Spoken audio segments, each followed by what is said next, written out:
Welcome back to more Sonic Colors Ultimate. Last time, we made it to Aquarium Park, so this time, we're finishing up this area.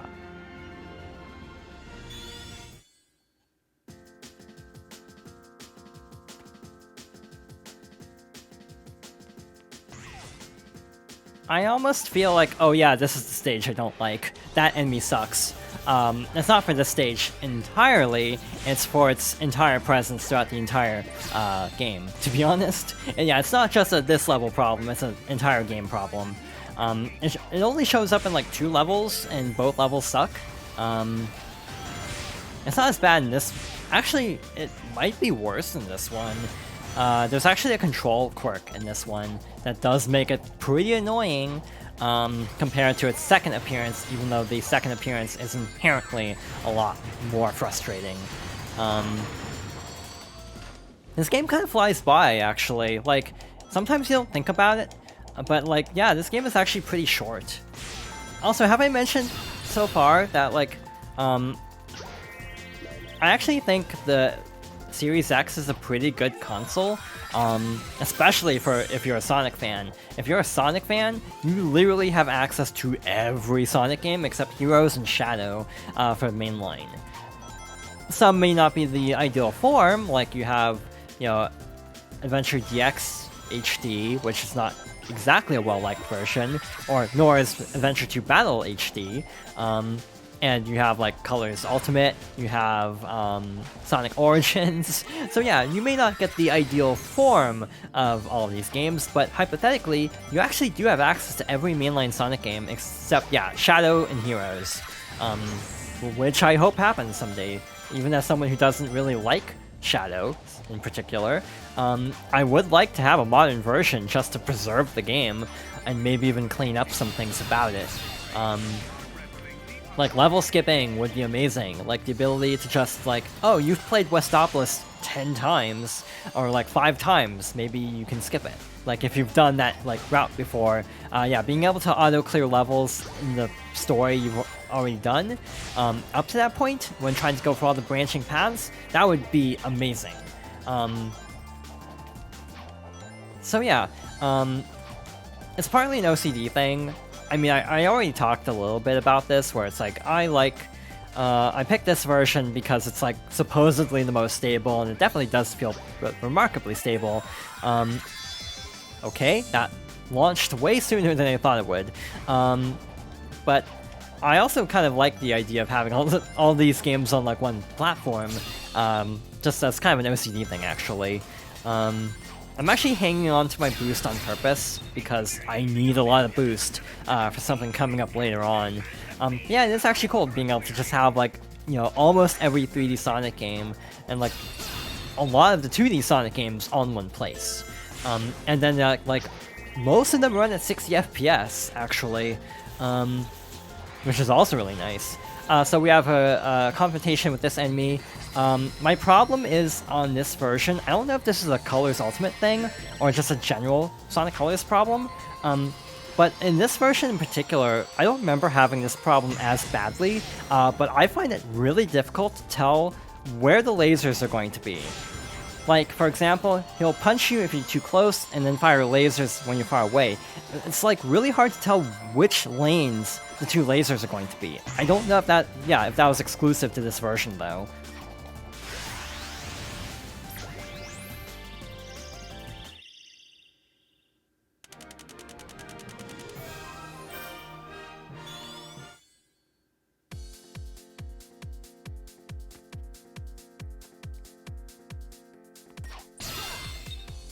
And we have a bit of a wind-down stage after that chase. We have an auto-scroller again. If there's anything I can give this stage, it's that, you know, having these little bounce platforms, it's not like 100% like traditional auto-scroller. Like, you have to wait for the platform, but it does a pretty good job of keeping up with you. I wouldn't risk, like, boosting all over the place, but as long as you don't rush too much, it does a good job of staying where you're going to land. I say as I almost messed it up really badly. Just my luck when trying to praise this game that something almost breaks. That's very typical, honestly. But yeah, it's not like a true auto-scroller where you genuinely have to wait for like the screen scroll. Like having the bounced platform means you can kind of speed it up a little bit, which is nice. Now we have lasers, and we should have an upwards moving set of bounce pads here. Speaking of bounce pads, I guess that is technically, like if you want to be really technical, that is one game that isn't on Series X, or 1X for that matter, no Sonic Boom, and let's be real, I highly doubt that game will ever get a remaster. Also, 06. 06 isn't back compatible yet. It was actually relisted on 360 I think earlier this year, but not made back compatible.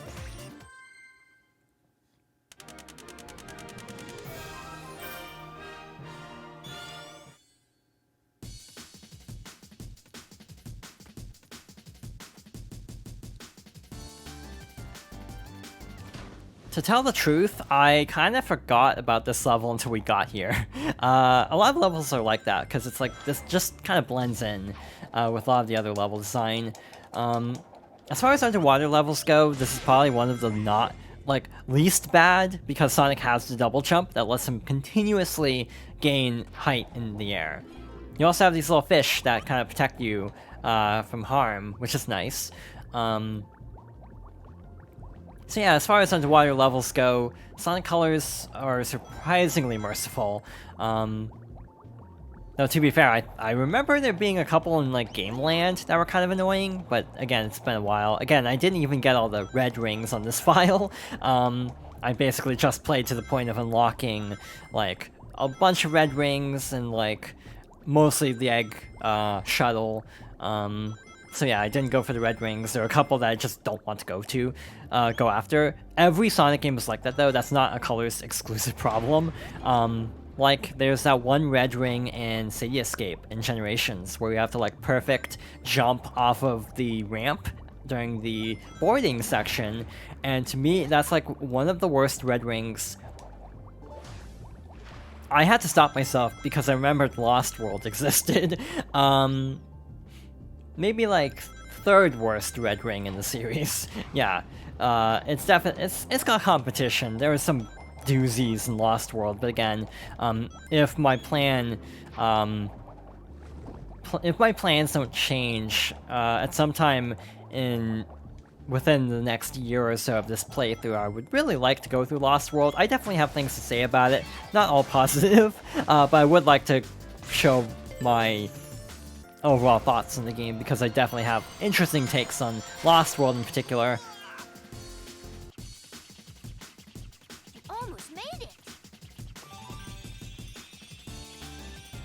Okay, I'm confused.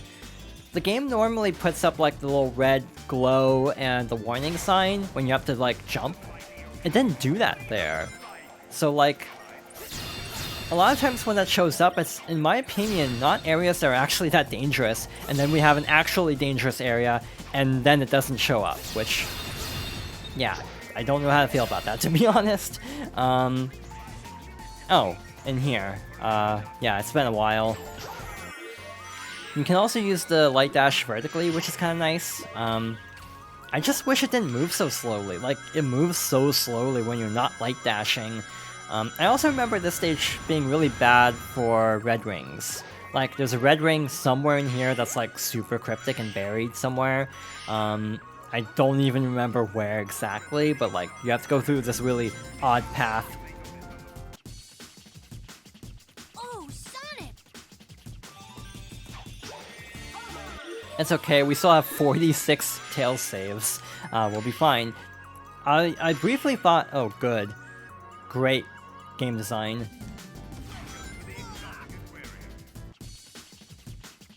I can do this all day. Alright, third time's the charm. I definitely didn't mean to light dash backwards there. Yeah, I'm not even sure what you're supposed to do here, to be honest. I got you, Sonic. Okay, new idea. I'm gonna boost and then hover like this, so I'm already all the way over here when it activates. I don't know if this is supposed to be done this way. but it kind of worked better. There we go, saved myself there. I remember this stage being kind of annoying. I didn't remember it being this, like, clunky though, and again, I wonder if that's like a Colors Ultimate thing, or if that was always like that, and I just don't remember. Again, the last time I played the Wii version specifically was that Let's Play. Like, I haven't played it since. It's a game I enjoy, but not really a game I go back to very much. It's not even that long, but it feels like there are Sonic games I would much rather, like, revisit than Colors. Like, I'd rather just go through, like, do a quick run of, like, the adventure games in, like, 2 hours. If I have 2 hours, I'll do an Adventure 2 playthrough, and not, like, Colors. Even though I still like the game, it's not one of my favorites. The concept of favorite Sonic game is always kind of interesting to me, because I don't know. Because it's like ranking things that are very different from each other. Like, every Sonic game is so distinct, that personally, I find it really hard to actually compare some of the games. Like, I know I like Adventure 2 because of nostalgia. I've gone back and forth. I know this has been a thing in multiple playthroughs of whether I like Adventure 1 more. I think it's actually a more fun game, but I personally have more personal enjoyment with Adventure 2, largely because of nostalgia. But I do admit, I think Adventure has better ideas in a lot of areas. And then you have a couple other games like Generations, which is a lot of fun, but in some ways not as like standout in some regards because of like, you know, just reusing older designs. So it's a little bit less original, if that makes sense.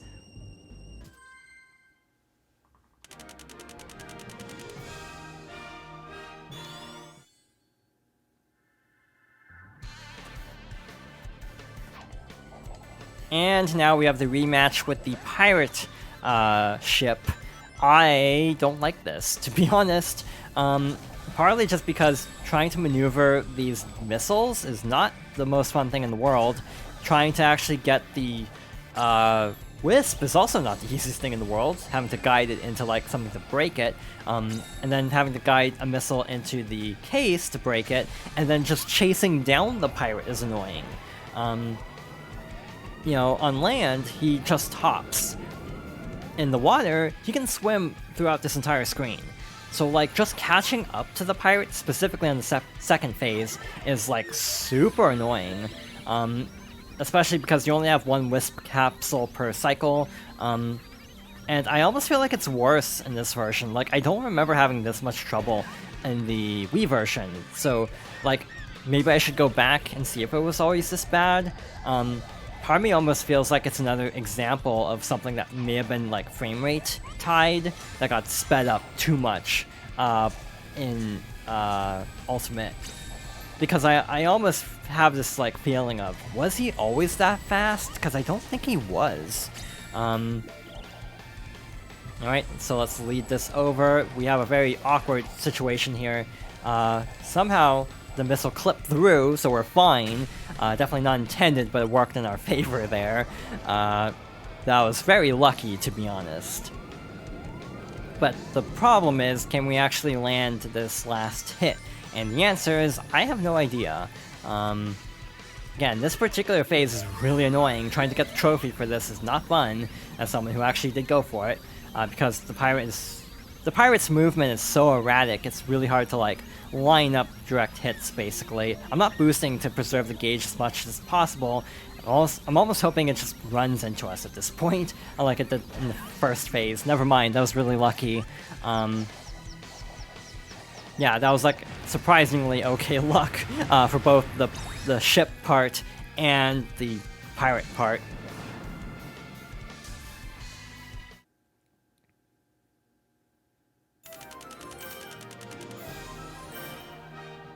Alright, so that takes care of Aquarium Park. So we only have one more full world left.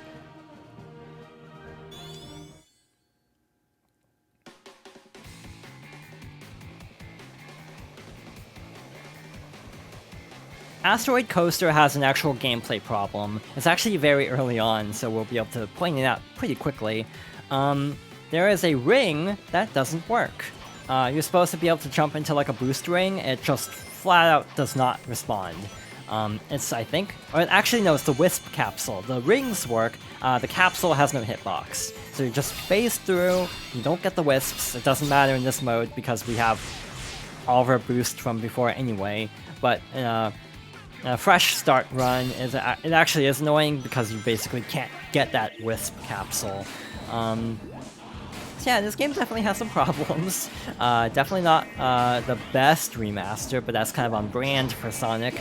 Again, talking about Adventure 2 and DX earlier, those are definitely games where it's like Sonic Colors Ultimate, especially in this case at launch, because again, it's largely fixed. There are definitely things I still dislike about it compared to the Wii version, but it's definitely like, yeah, functional and playable now.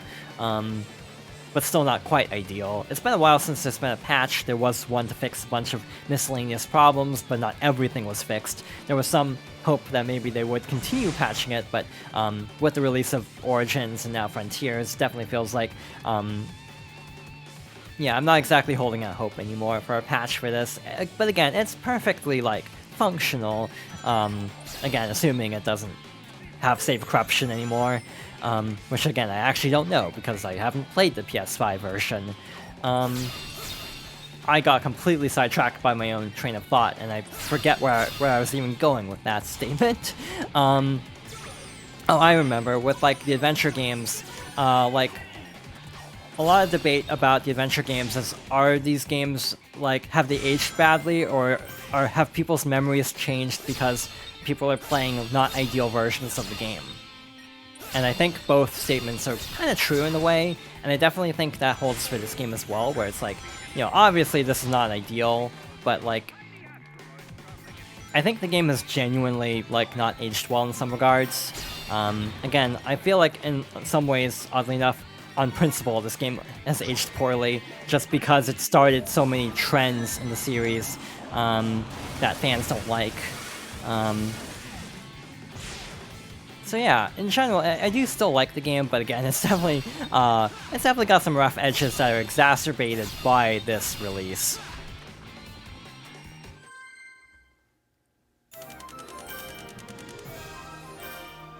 Alright, so we'll try to finish up Asteroid Coaster next time. So thank you for watching, and I hope you'll join me next time for more Sonic Colors Ultimate.